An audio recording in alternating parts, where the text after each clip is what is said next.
ഉണ്ടോ? ഉണ്ടെങ്കിൽ എല്ലാവരും അത് പറിച്ചെടുത്തോളൂ. വീട്ടിൽ പെറ്റുപെരുകി വരുന്ന എലികളെയും പല്ലികളെയും പാറ്റകളെയും എല്ലാം തൊടുത്താൻ വളരെ നല്ലൊരു ഇലയാണ് ഈ ഉപ്പുതാളി.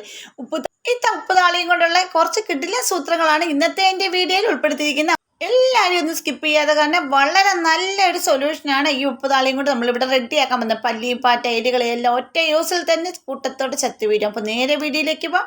ഹലോ ഫ്രണ്ട്സ്, കേക്ക് ആൻഡ് കേക്സിൻ്റെ പുതിയ വീഡിയോയിലേക്ക് എല്ലാവർക്കും സ്വാഗതം.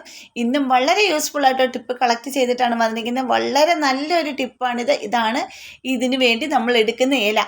ഉപ്പുതാളി എന്നാണ് ഇവിടെയൊക്കെ പറയാറുള്ളത്. നിങ്ങളുടെ നാട്ടിൽ എന്താണ് പറയുന്നത് കമൻറ്റ് ചെയ്യാൻ മറക്കരുത് കേട്ടോ. ഇപ്പം നമ്മുടെ ഈ ഭിത്തികളിലെല്ലാം ഇങ്ങനെ വള്ളി പോലെ പടർന്നു കയറുന്ന ഒരു ഇലയാണ് ഇത് കേട്ടോ. അപ്പം എൻ്റെ അമ്മയുടെ അമ്മ ഒക്കെ പറഞ്ഞിരിക്കുന്നതിൻ്റെ പേര് ഉപ്പുതാളി എന്നാണ് പറയുന്നത്. അപ്പോൾ കാര്യം ഈ ഒരു ഇലയ്ക്ക് ഒരു സൈസ് സ്മെല്ലുണ്ട്, ഒരു ഉപ്പിൻ്റെ ഒരു അംശമൊക്കെ ഉള്ളത് കൊണ്ടാണ് ഇങ്ങനെ പറയുന്നത് കേട്ടോ. പക്ഷേ ഇതിൻ്റെ ഇല ഭയങ്കര നല്ല എഫക്റ്റ് ഉള്ളൊരു ഇലയാണ് കേട്ടോ. ഇതുകൊണ്ടുള്ള കുറച്ച് കിടുക്കാച്ചി സൂത്രങ്ങളാണ് ഇന്നത്തെ എൻ്റെ വീഡിയോ ഞാൻ ഉൾപ്പെടുത്തിയിരിക്കുന്നത്. അപ്പോൾ നമുക്ക് നേരെ വീഡിയോയിലേക്ക് പോകാം.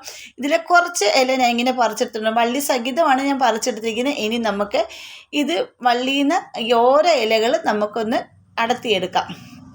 അതിനുശേഷം നമുക്ക് ഇതിൽ കൊണ്ട് നമുക്ക് കുറച്ച് സൊല്യൂഷനും എലികളെയും പരിചാരികളെയും എല്ലാം തൊടുത്താൻ വേണ്ടിയിട്ടുള്ള സൂത്രങ്ങളൊക്കെ നമുക്ക് ചെയ്യാം കേട്ടോ. അപ്പോൾ ഞാനിപ്പോൾ ഇതിൻ്റെ ഓരോ ഇലകൾ ഇവിടെ അടർത്തിയെടുക്കുന്നുണ്ട്. ഈ ഇല ചിലർക്കൊക്കെ അറിയാമായിരിക്കും കേട്ടോ. അപ്പോൾ ഇതിന് ശരിക്കുള്ള പേരെന്താണെന്ന് എനിക്ക് അറിഞ്ഞുകൂടാ. ഉപ്പുതാളി എന്ന് പറയുന്നതെന്ന് മാത്രം. അപ്പോൾ എന്താണ് ഇതിൻ്റെ ശരിക്കുള്ള പേര് നിങ്ങൾക്ക് ആർക്കെങ്കിലും അറിയാമെങ്കിൽ ഒന്ന് പറയണേ. എന്നിട്ട് ഞാൻ ഇതെല്ലാ ഇലകളും ഒന്ന് അടർത്തിയെടുത്തിട്ട് ഒരു ബൗളിലേക്ക് മാറ്റിയിട്ടുണ്ട് കേട്ടോ. എന്നിട്ട് നമുക്ക് ഈ ബൗളിലേക്ക് മാറ്റിയിരിക്കുന്നത് നമുക്കൊന്ന് ഇടിച്ച് ചതച്ചെടുക്കണം. അതായത് നീര് സഹിതം നമുക്കൊന്ന് ചതച്ചെടുക്കേണ്ടതാണ്. പക്ഷേങ്കിൽ ഞാൻ മിക്സിയുടെ ജാറിലൊന്നും ഇട്ട് അരച്ചെടുക്കുന്ന ഒന്നുമില്ല. നമ്മുടെ ഇടികല്ലി വെച്ചിട്ടാണ് ഒന്ന് ചതച്ചെടുക്കുന്നത്. അപ്പോൾ ജസ്റ്റ് ഒന്ന് ചതച്ചെടുത്താൽ മതി. കാര്യം ഇതിൽ ഒരുപാട് വെള്ളത്തിൻ്റെ അംശമുണ്ട് കേട്ടോ. അപ്പോൾ നമുക്കിത് തുള്ളി വെള്ളത്തിൻ്റെ ആവശ്യമില്ല ചതച്ചെടുക്കുമ്പോൾ. ചില ഇലയ്ക്കൊക്കെ നമ്മൾ വെള്ളം ഒഴിച്ചാൽ മാത്രമേ ഒന്ന് ചതഞ്ഞൊക്കെ കിട്ടത്തുള്ളൂ. പക്ഷേ ഇതിന് നല്ലൊരു ഉപ്പിൻ്റെ ഒരു ടേസ്റ്റ് പോലെയൊക്കെ ഉണ്ട് ഇതിനൊക്കെ. അതുകൊണ്ട് പെട്ടെന്ന് ചതയ്ക്കുമ്പോൾ ഒരു വെള്ളത്തിൻ്റെ അംശമൊക്കെ കൂടുതലുള്ളത് കാരണം നമുക്ക് ജസ്റ്റ് ഒന്ന് ഇതുപോലെ ചതച്ചിട്ടൊന്ന് പിഴിഞ്ഞ് കാണിക്കാം. അപ്പോൾ ഇത് കണ്ടില്ല, നല്ല നീര് ഇഷ്ടം പോലെ നല്ല ഗ്രീൻ കളറിലെ നീരായിട്ടാണ് വന്നിരിക്കുന്നത്. എന്നിട്ട് ഇതുപോലെ നല്ല പോലെ ചതച്ചെടുത്തതിന് ശേഷം നമുക്ക് ഇതിലേക്ക് 2 സൂത്രങ്ങളും ഇട്ട് കൊടുക്കണം. അതായത് ഒരു പച്ചമുളകും ഒരു വെളുത്തുള്ളി, ഒരു കഷ്ണം വെളുത്തുള്ളിയും ഒരു പച്ചമുളകുമാണ് ഇട്ട് കൊടുക്കുന്നത്. അതുകൂടെ ചേർത്തിട്ട് നല്ല പോലെ ഒന്ന് ചതച്ചെടുക്കുക. എന്നാലും വളരെ നല്ലൊരു എഫക്റ്റാണ് കേട്ടോ. ഈ പച്ചമുളകിൻ്റെ എരിവും അതുപോലെ വെളുത്തുള്ളിയൊക്കെ ഗ്യാസും ഈ ഒരു പിന്നെ നമ്മൾ ഉപ്പ് താളിയുടെ ഒരു ഇതിൻ്റെ സ്മെല്ലും അതിൻ്റെ ഒരു എഫക്റ്റും ഒക്കെ കൂടി ചേരുമ്പോൾ ഇത് എലികളും പല്ലികളും ഒക്കെ വീടിനുള്ളിൽ നിന്നും വീടിൻ്റെ പരിസരത്ത് നിന്ന് പോകുന്നതായിരിക്കും. ഇത് ചതയ്ക്കുമ്പോൾ തന്നെ ഒരുമാതിരി ഒരു പ്രത്യേക തരം സ്മെല്ലാണ് കേട്ടോ. അതിൻ്റെ ഒരു സ്മെല്ലടിക്കുമ്പോൾ തന്നെ ഇത് എലികളും പല്ലികളും നമ്മുടെ വീട്ടിൽ നിന്ന് പോകുന്നതായിരിക്കും. അപ്പോൾ നമ്മൾ അതൊന്ന് ഈ ഇതിൻ്റെ വെള്ളമൊക്കെ നാക്കി കുടിച്ച് കഴിയുമ്പോഴും അതുപോലെ തന്നെ നമ്മൾ ഏതിലാണോ നമ്മൾ യൂസ് ചെയ്യുന്നത്, അതായത് എലികളെയൊക്കെ തുരത്താൻ വേണ്ടി ചോറിലോ ബിസ്ക്കറ്റിലോ ബ്രെഡിലോ ഏതിലാണ് നമ്മൾ കുഴച്ച് വെക്കുകയാണെങ്കിൽ തന്നെ അത് കഴിച്ച് തരുമ്പോൾ വയറ് വല്ലാതെ വീർത്തിട്ട് നമ്മുടെ വീട്ടിൽ നിന്ന് വീടിൻ്റെ പരിസരത്ത് നിന്ന് അത് പോയി കൂട്ടത്തോടെ ചത്തു പോകുന്നതായിരിക്കും കേട്ടോ. ഇനി ഇതിലേക്ക് ഞാൻ ഇട്ട് കൊടുക്കുന്നത് അതിൻ്റെ കൂടെ 1/2 ടീസ്പൂണോളം സോപ്പ് പൊടി കൂടി ഇട്ട് കൊടുക്കണം. ഇത് അത്യാവശ്യമാണ്, സോപ്പ് പൊടി ഇടാൻ മറക്കരുതേ. അതിന് ശേഷം നമുക്ക് ഇതെന്തിനാണ് സോപ്പ് പൊടി കൂടി ഇടുന്നതെന്ന് വെച്ചാൽ നമുക്കൊരു സൊല്യൂഷനായിട്ട് എടുത്തതിന് ശേഷം നമുക്ക് കൂടുതൽ തണുപ്പുണ്ടാകുമ്പോൾ ഉറുമ്പിൻ്റെ ശല്യമൊക്കെ വളരെ കൂടുന്ന സമയത്ത് ഇത് വളരെ എഫക്റ്റീവായിട്ടുള്ളൊരു സൊല്യൂഷനാണ്. ഉറുമ്പ് എവിടെയാണോ ഉള്ളത് അവിടേക്ക് ചുമ്മാ ഒന്ന് സ്പ്രേ ചെയ്ത് കൊടുത്താൽ മതി കേട്ടോ. അപ്പോൾ അതിൻ്റെയൊക്കെ വീഡിയോസൊക്കെ എൻ്റെ ചാനലിൽ ഒരുപാട് ഞാൻ ഇട്ടിട്ടുണ്ട്. കാണാത്തവരൊക്കെ ഒന്ന് പോയി കാണണം കേട്ടോ. ഉറുമ്പിനെ തുരത്തൊന്നും അല്ലാതെ ഒത്തിരി ടിപ്സുകൾ എൻ്റെ ചാനലിലുണ്ട്. കാണാത്തവരൊക്കെ ഒന്ന് പോയി കാണും കേട്ടോ. അതുപോലെ തന്നെ ഇത് കണ്ടില്ല, ഞാൻ ഇന്ന് അരിച്ചെടുത്തിട്ടുണ്ട്. അപ്പോൾ അതിൻ്റെ വേസ്റ്റ് നമുക്ക് കളയരുത് കേട്ടോ. കൊതുകിനെ തുരത്താൻ വളരെ നല്ലതാണ്. ഇത് ജനലിൻ്റെ അവിടെ ഭാഗത്തൊക്കെ കൊണ്ട് തൂക്കി ഇങ്ങനെ ഇടുവാണെങ്കിൽ അതിൻ്റെ ഒരു സ്മെല്ലടിച്ചിട്ട് ഈ മുളകിൻ്റെ ഒക്കെ ഒരു ഗ്യാസ് പോലെ ഉണ്ടല്ലോ ഒക്കെ അടിച്ചിട്ട് കൊതുക് പോലും നമ്മുടെ വീടിൻ്റെ പരിസരത്ത് പോലും വരില്ല കേട്ടോ. ഇനിയിപ്പോൾ ഞാനൊരു വേറൊരു ബൗളിലേക്ക് 2 ബിസ്ക്കറ്റാണ് ഇവിടെ എടുത്ത് വെക്കുന്നത്. ഈ ബിസ്ക്കറ്റ് എന്ന് പറഞ്ഞാൽ ഈ എലികൾക്ക് വളരെ ഇഷ്ടമാണ്. അപ്പോൾ ഈ ബിസ്ക്കറ്റിലേക്ക് ഈ ഒരു സൊല്യൂഷൻ കുറച്ച് ഒഴിച്ചിട്ട് ഒന്ന് കുതിർത്തെടുക്കുന്നുണ്ട്. ബിസ്ക്കറ്റ് ആകുമ്പോൾ പെട്ടെന്ന് തന്നെ കുതിർന്ന് വരും. എന്നിട്ട് നമുക്ക് ഈ ബിസ്ക്കറ്റാണ് ഞാൻ എലികൾക്കായിട്ട് വെക്കുന്നത് കേട്ടോ. വേറെ ഒന്നും ഇത് ചേരുന്നില്ല. അപ്പോൾ ഈ ഒരു ബിസ്ക്കറ്റിൻ്റെ മണം, നമ്മുടെ ശർക്കരയുടെ മണം തേങ്ങാപ്പീര ഇതൊക്കെ വളരെ ഇഷ്ടമാണ് എലികൾക്ക്. അപ്പോൾ അത് കഴിച്ചോളും. അതുകൊണ്ടാണ് ഞാൻ ഇപ്പോൾ ബിസ്ക്കറ്റ് ചെയ്യുന്നത്. ബിസ്ക്കറ്റ് തന്നെ വെക്കുന്നതാണ് ഏറ്റവും നല്ലതായിട്ട് എനിക്ക് തോന്നിയത് കേട്ടോ. എന്നിട്ട് ഞാൻ ഇതെടുത്ത് വെക്കാൻ എടുക്കുന്നത് നമ്മൾ വീട്ടിൽ യൂസ് ചെയ്യുന്ന ഒരു പാത്രങ്ങൾ ഞാൻ എടുക്കുന്നില്ല. പകരം ഇതുപോലെ ചിരട്ടയാണ് എടുക്കുന്നത്. ഇത് ചിരട്ടയിൽ കുറച്ച് തേങ്ങ ഒക്കെ പറ്റിയിരിക്കുന്ന ഒരു സൈസ് ചിരട്ട വേണം എടുക്കാനായിട്ട്. എന്നാൽ മാത്രമേ എലികൾ അതിൻ്റെ അകത്തോട്ട് വരത്തുള്ളൂ കേട്ടോ. ഈ തേങ്ങയുടെ ഒരു മണമൊക്കെ അടിക്കുമ്പോൾ എലികൾക്ക് ഇഷ്ടമായത് കാരണം വന്ന് കഴിച്ചോളും. അപ്പോൾ ആ ചിരട്ടയിലേക്ക് ഞാൻ ഈ ബിസ്ക്കറ്റും ആ ഒരു സൊല്യൂഷനൊക്കെ അടിച്ച് കുഴച്ചിട്ട് ഇതുപോലെ ഒന്ന് വെച്ച് കൊടുത്തിട്ടുണ്ട്. ഇനിയിപ്പോൾ നമുക്ക് ഇതെവിടെ വെക്കേണ്ടത് വെച്ചാൽ നിങ്ങൾക്ക് എവിടെയാണോ എലിശല്യം പല്ലിശല്യമൊക്കെ ഉള്ളിടം അവിടെയൊക്കെ പാറ്റയ്ക്ക് വളരെ നല്ലൊരു ഇതാണ് കേട്ടോ. നല്ല എഫക്റ്റീവായിട്ടുള്ള ഇതാണ് കേട്ടോ.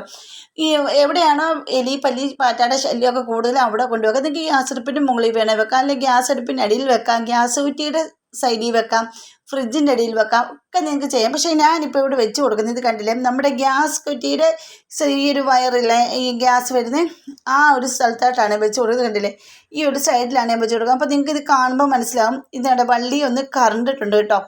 അപ്പോൾ ഇത് കണ്ടില്ലേ, ഇതേ രീതി കറണ്ട് വെച്ച്. അപ്പോൾ ഈ ഇതിൻ്റെ വയറിന് ആ ഒരു വള്ളിക്ക് നല്ലൊരു കട്ടിയുള്ളത് കൊണ്ടാണ് ഇത് കട്ടായി പോകാതിരിക്കുന്നത്. നല്ല കൂടിയ ഒരു സൈസ് വള്ളിയായത് കാരണമാണ്. നമ്മൾ സാധാ ഒരു സൈസ് ട്യൂബ് പോലെ ഇല്ലേ, ആ ട്യൂബ് മേടിച്ചിടുവാണെങ്കിൽ പെട്ടെന്ന് അത് കട്ടായി പോവുകയും ചെയ്യും. നമ്മൾ അറിയത്തില്ല ലീക്കാകുന്ന ഒന്നും കേട്ടോ. അപ്പോൾ ഇത് നല്ല കട്ടിയുള്ളത് കൊണ്ടാണ് ഇത് ഗ്യാസ് അതിൽ ലീക്കാകാത്തത്. അപ്പോൾ എന്നാലും നമ്മൾ സൂക്ഷിക്കേണ്ടത് നമ്മൾ സൂക്ഷിക്കുക തന്നെ വേണം കേട്ടോ. അവിടെയാണ് വെച്ച് കൊടുക്കുന്നത്. അപ്പോൾ ഇതെടുത്തതും അത് ചത്തുപോയതൊക്കെ നമുക്ക് നല്ലപോലെ അറിയാൻ പറ്റും കേട്ടോ. അത്രയ്ക്ക് നല്ല എഫക്റ്റാണിത്. അപ്പോൾ പിന്നീട് അവിടെ ഒരു ശല്യം ഉണ്ടായിട്ടില്ല കേട്ടോ. ഇനി ഈ ബാക്കി വരുന്ന ഈ സൊല്യൂഷൻ ഞാൻ ഒരു കുപ്പിയിലേക്ക് മാറ്റുന്നുണ്ട്. ഇത് നമുക്ക് വീട്ടിൽ വരുന്ന ഉറുമ്പിനെ തുരത്താം, പല്ലിയെ തുരത്താം, പാറ്റയെ തുരത്താം. നമ്മുടെ സിങ്കിൻ്റെ ഭാഗത്തെല്ലാം ഇങ്ങനെ ഒഴിച്ചിട്ട് ഈ എലികളൊക്കെ കയറി ഇറങ്ങി നശിപ്പിച്ചിടും. സിങ്കിൻ്റെ അവിടെയും ഗ്യാസ് അടുപ്പിൻ്റെ അവിടെയൊക്കെ എവിടെയെല്ലാം നമുക്കൊന്ന് കുറച്ച് ഒഴിച്ചിട്ടാലും ഇതിൻ്റെ ഒരു സ്മെല്ലടിച്ചിട്ട് ആ വശത്ത് വരത്തില്ലെന്ന് ഉറപ്പാണ് കേട്ടോ. ഞാനത് ചെയ്ത് നോക്കി.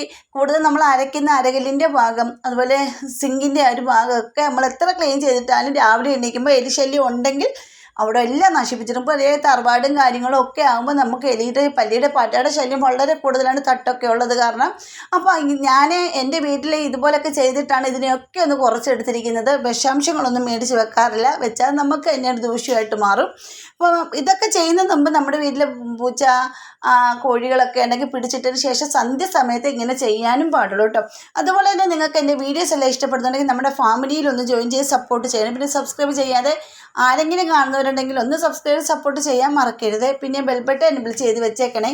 എന്നാലും ഞാൻ ഇടുന്ന വീഡിയോസിൻ്റെ എല്ലാ നോട്ടിഫിക്കേഷൻ നിങ്ങൾക്ക് കിട്ടത്തുള്ളൂ. ഇപ്പം ഞാൻ നമ്മുടെ കിച്ചൺ സ്ലാബിൽ കുറച്ച് ഒഴിച്ച് കൊടുത്തിട്ട് ഒന്ന് തുടച്ചിടുന്നുണ്ട്. ഇപ്പോൾ ഈ തുടച്ചിടുന്നത് എന്തുകൊണ്ടാണെന്ന് ചോദിച്ചാൽ നമ്മൾ തുടച്ചിട്ട് കഴിയുമ്പോൾ ആ ഒരു സ്മെല്ല് അവിടെ തന്നെ കാണും. ഇങ്ങനെ വെള്ളം ഒഴിച്ചിടാൻ നിങ്ങൾക്ക് ഈ സ്പ്രേ ഒഴിച്ചിടാൻ താല്പര്യമില്ലെങ്കിൽ ഒന്ന് ഒഴിച്ചിട്ട ശേഷം ഒരു തുണി കൊണ്ട് തുടച്ചിടുക.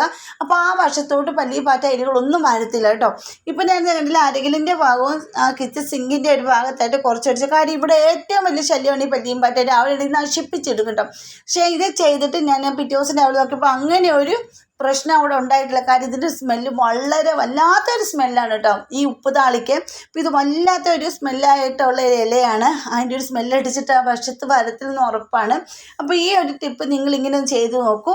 അതുപോലെ തന്നെ കിച്ചൺ സിങ്കൊക്കെ നമ്മൾ ക്ലീൻ ചെയ്തിട്ടതിന് ശേഷം സിങ്കിൽ നിന്ന് ഇതൊക്കെ കയറി വരാൻ ചാൻസ് വലുതാഴൊക്കെ അടങ്ങി എല്ലാം കയറി വരാൻ സാധ്യത കൂടുതലാണ്. പൊടിയീച്ച ഇതിനെയൊക്കെ തുരത്താൻ നല്ലതാണ്. കൊതുകിനെ വരെ തുരത്താൻ പറ്റും. അപ്പോൾ ഇതെല്ലാം ഒന്ന് ചെയ്ത് നോക്കിയിട്ട് എനിക്ക് കമൻറ്റ് ചെയ്യണേ. അപ്പോൾ ഈ ഉപ്പ് താളി നിങ്ങൾക്ക് ആണെങ്കിൽ നിങ്ങൾ ഇത് പറിച്ച് കളയാതെ ഇതുപോലെ ഒന്ന് ചെയ്ത് നോക്കും. ഈ ഉപ്പ് താളിക്ക് വേറെ എന്തെങ്കിലും പേരുണ്ടെങ്കിൽ എനിക്ക് കമൻറ്റ് ചെയ്യാൻ മറക്കരുത്.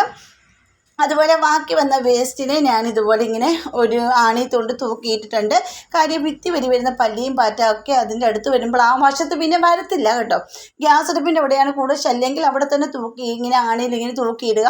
അപ്പോൾ ആ വശത്ത് അത് വരത്തില്ല. അതുപോലെ ജനലിൻ്റെ അവിടെ കൊതുകിൻ്റെ ശല്യം ഉണ്ടെങ്കിൽ ഇത് തൂക്കിയിട്ടാൽ മതി, അങ്ങോട്ട് വരുത്തേയില്ല. കർട്ടൻ്റെ സൈഡിലൊക്കെ ഒളിഞ്ഞിരിക്കുന്ന കൊതുകൊക്കെ വീട്ടിൽ പരിസരങ്ങളിൽ പോകുന്നതായിരിക്കും. അപ്പോൾ ഇത് ഈ ടിപ്സ് ഇപ്പോൾ താളിയും കൊണ്ടുള്ള ടിപ്സ് നിങ്ങൾക്ക് ഇഷ്ടപ്പെട്ടെന്ന് വിചാരിക്കുന്നു. അപ്പോൾ നിങ്ങളെല്ലാവരും ട്രൈ ചെയ്ത് നോക്കും. അപ്പോൾ ഇന്നത്തെ വീഡിയോ ഇത്രയുള്ളൂ. അടുത്ത വീഡിയോ അടിപൊളി ടിപ്പുകളുമായിട്ട് ഞാൻ വരുന്നതായിരിക്കും. അതുവരേക്കും ബൈ.